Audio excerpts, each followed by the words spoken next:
बहुत समय पहले की बात है। एक किसान हमेशा अपनी परेशानियों से दुखी रहता था।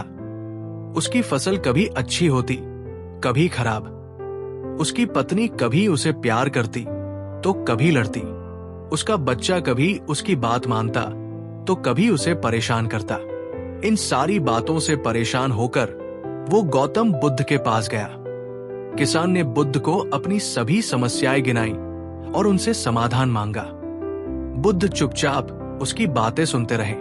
जब किसान ने सब कुछ कह दिया तो उसने बुद्ध से पूछा, आपने कुछ कहा क्यों नहीं? मेरी समस्याओं का हल बताइए। बुद्ध मुस्कुराए और बोले, मैं तुम्हारी समस्याओं का समाधान नहीं कर सकता।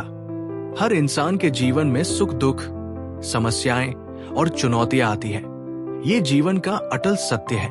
अगर एक समस्या सुलझाओगे तो दूसरी समस्या आएगी।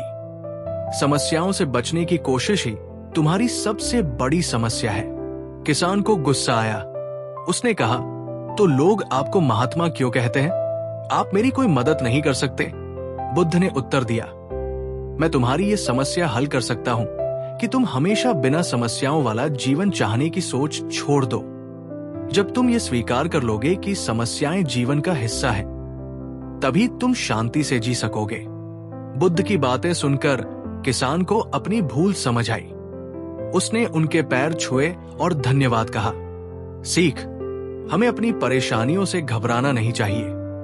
उन्हें स्वीकार करके उनका सामना करने से ही जीवन में सच्ची शांति मिलती है।